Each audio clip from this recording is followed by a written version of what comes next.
It's okay if you're a Muslim, a Christian, or a Jew. It's okay if you're agnostic and you don't know what to do. An all-inclusive celebration. No contractual obligation. Happy Chrismahanukwanzakah to you. And pagans too. Welcome to Simply Robotics, the podcast, a podcast exploring the animation industry one episode at a time. I'm your host, Monique. You can find me on all social media platforms at Simply Robotics, SIMPLYROBOTIX.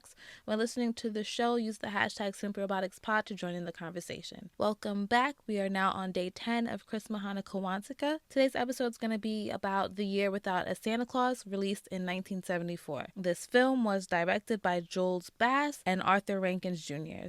The studio, what is called Rankin Bass Productions. I am positive that you are very, very familiar with their films, their shorts. They did like Rudolph Shiny New Year. They did Christmas in July, This Year Without a Santa Claus, Santa Claus is Coming to Town, Jack Frost. I believe they did Pinocchio, The Little Drummer Boy. That's about 7 off the top of the head. Oh, The Miser Brothers, that's 8. And that's about as much as I can think of off the top of my head. So they've done at least 8 holiday specials that you are very... Oh, Rudolph Shiny New Year, but Rudolph also has his own story, so that's 9. So you're very familiar with his stuff. In the show notes, if you want to pause the episode real quick, I have a link to a 1980s commercial. There's no trailer for this, but the commercial, it's about 50 seconds. Watch it real quick and you're going to know what I'm talking about. The first synopsis that I have is: when a wary and discouraged Santa Claus considers skipping his Christmas Eve run one year, Mrs. Claus and his elves set out to change his mind. And that's from Dailymotion. I also have another quick synopsis from IMDB, and it says, it says the same exact thing. So a Dailymotion must have gotten this from IMDB, and I didn't read ahead of time. Just did my copy and pasting. So I have seen this plenty of times before. I don't know when I first saw this, but I'm gonna assume I was very small. And I watch it just about every year because it's always on TV. All of them are always on TV. When I was younger, Christmas in July actually used to come on in July, but it doesn't seem like they do so anymore. Yeah, I watch this every year, all the time. It was just something I had to do. Before the Family Channel, and then when it's ABC Family, and now it's Freeform, like every Christmas they would do like 25 Days of Christmas, and these specials were shown and I saw it. So yeah, as a child, I don't remember the first time I saw it. I just know that I thought it was really cute, and I loved just how everything looked like toys, and I thought the songs were really cute. And now I still feel the same way. It's still very cute, and it's super easy to enjoy. You just watch it, and then before you know it, it's like an hour, 2 hours have gone by, and you've just watched a whole bunch of this stuff. This came out in 1974, so it's about 45 years since its release, and like I said, it's still played. It's played all the time, and not only is it aired every year around Christmas, there's now merchandise with the characters on them. So I can't really imagine that this will ever go away. I wonder what it would take for these to really phase out, because even though we do have new holiday animated movies and features and shows, coming up, these are classics 1970s stop motion here. So I don't have any in-depth character descriptions. We're talking about Mrs. Claus, Santa Claus is in here, Snow Miser. So he's like, okay, so there's Mother Nature and she has 2 children, but they refer to each other as stepbrothers, so I don't really understand how that works. But anywho, there's Snow Miser, so he's like in control of like winter and the snow, and there's Heat Miser, and he's in control of like summer and the heat. We have Jingle Bells, who's an elf that sets out with jangle bells to help show Santa that people still believe in him and appreciate him. And then, like I said, Mother Nature's in there, and she gets, I don't want to spoil this, but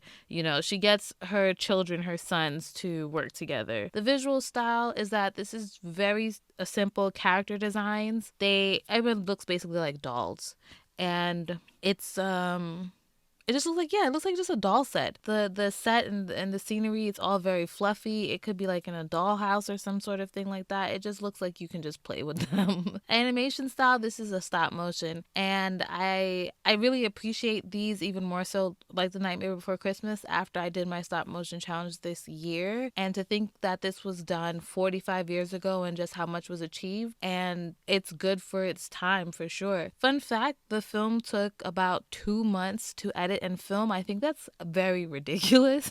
Because I'm like, why would you put yourselves through that? Like 8 weeks?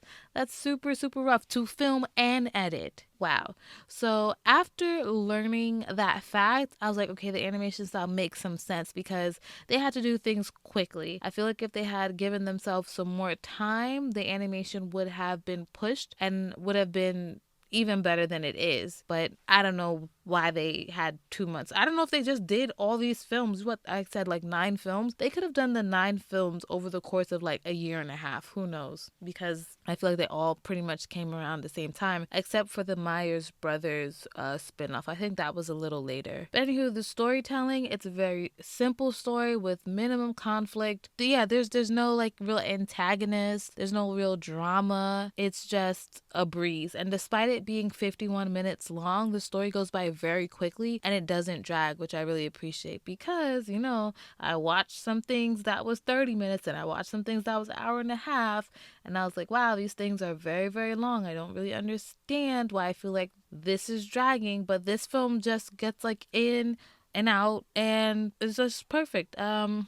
You don't expect a lot from it, but it still really delivers. Some final thoughts. I think this film, like I said earlier, it's very sweet. The songs are fun. The characters are like cute and charming. I think that this is just something that's very nostalgic and it's anticipated around this time of the year. I don't know how much critical discussion can really come from these films individually in comparison to talking about them like as a whole, as a cluster, maybe about the studio's impact in stop motion and the impact in holiday filmmaking. And it, I mean, just personally, it would be interesting for me just to read up more about these people. But yeah, I don't really have much of a breakdown for it. This is a shorter episode, and it's not because I don't like it. I'm just like, it's just simple. It's good. It's super nostalgic. I would definitely watch it again forever and ever because that's what I've been doing, and I'm going to continue to do it and pass it down to future generations. I give this film a 3.5 because remember, Klaus is a 4, Rise of the Guardians is a 4.5, Rugrats Kwanzaa is 4 or 4.5, and I don't think this is up there at all, but it's definitely like not a 3. It's not a 3 because of nostalgia. So 3.5 presents is how much I'm giving this. So are these films some of your favorites? Do you like A Year Without a Santa Claus, or do you have Santa Claus Is Coming to Town? Is that one of your favorite ones? Or Jack Frost or Rudolph's Shiny New Year? The Rankin Bass Productions. They put their stamp on the culture. They really, really did. But this, like I said, this episode was a breeze. I know it's a couple days out from Christmas. Everyone's just counting down to the new year now. I can't believe we're really about to wrap this up so soon. But again, follow me on all social media platforms at Simple Robotics. The website, simplerobotics.com. There's links in the show notes for you to leave a voice message or support the podcast. And I shall talk to you in the next episode. Bye. Happy Chrismahanukwanzakah to you.